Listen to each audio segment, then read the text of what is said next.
उधर क्या तुम्हारा ऑर्डर क्या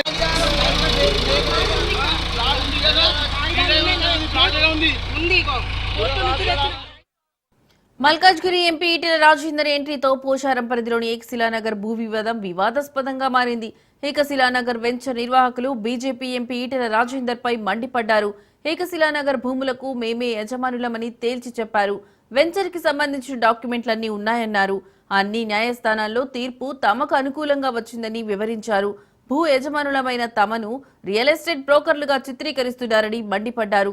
ఆలూరు వెంకటేష్, ఆలూరు విజయభాస్కర్ కన్స్ట్రక్షన్స్ కు సంబంధించిన సర్వే నెంబర్ 739, 740, 741, 742 గట్కేస్కర్ మండలంలోని కొర్రెమూల గ్రామంలో 47 ఎకరాల 25 గుంటల భూమిని 2007లోనే ప్రభుత్వం ద్వారా మ్యూటేషన్ పొందామన్నారు.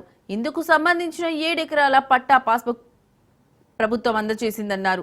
సర్వే నెంబర్ 743 నుండి 747 వరకు రద్దు చేయబడిన అక్రమ లేఅవుట్లోని ప్లాట్లను తక్కువ రేటు కొని ప్రజలను మోసగించి ఎక్కువ మొత్తంలో లాభాలను ఆడించిన వ్యక్తులు కుట్రలు పన్ని మా భూమిని కబ్జా చేయడానికి ప్రయత్నిస్తున్నారని ఆరోపించారు.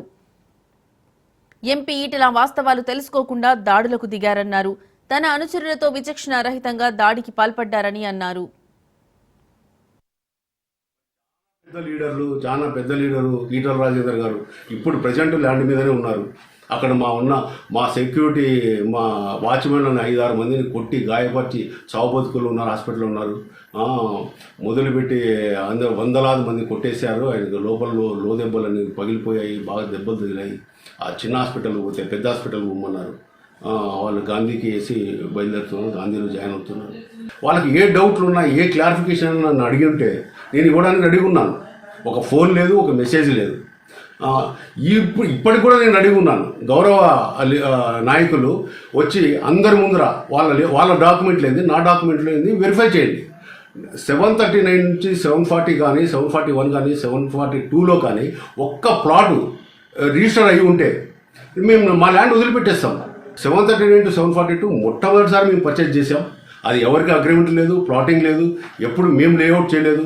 మేము ల్యాండ్ కన్వర్షన్ చేసి జియో తీసుకున్నాము 2007లో. అంతకుముందు కన్జర్వేషన్ జోన్ ఉన్నింది, ఇప్పుడు రెసిడెన్షియల్ జోన్గా అయింది. మేము కన్జర్వేషన్ చేసిన స్పెషల్ జియో ఇష్యూ అయింది 2007లో. ఆ విధంగా మేము ఉంటే మేమే అసలు షాక్ గురయ్యాము. ఏం చేయాలో అర్థం కావడం లేదు. ఇప్పుడు మా ల్యాండ్ కబ్జా చేసుకుని ల్యాండ్ మీద వందలాది మందితో ల్యాండ్ మీద కూర్చొని ఉన్నారు. మరి అక్కడ కూర్చుంటే ల్యాండ్ వస్తుందని మాకు తెలియదు ఇంతవరకు. ఏదో సబ్ రిజిస్ట్రార్లు, కోర్టులు, ఎంఆర్ఓలు, ఆర్డీఓలు, కలెక్టర్లు అనుకున్నాం. హైకోర్టు ఉంది, హైకోర్టు పోతే సుప్రీంకోర్టు ఉంది అనుకున్నాం. కానీ అన్ని కేసులు మేము గెలుచుకుంటూ వచ్చాము, మా ఫేవర్ తీసుకున్నాము. ఏది మాది పెండింగ్ లేదు. ఇటువంటి పరిస్థితుల్లో మరి వీళ్ళు ఈ విధంగా వచ్చి ల్యాండ్ మీద కబ్జా చేసుకుంటారని నాకు తెలియదు. మరి ప్రాసెస్ ఇలా ఉంటుందని చెప్పి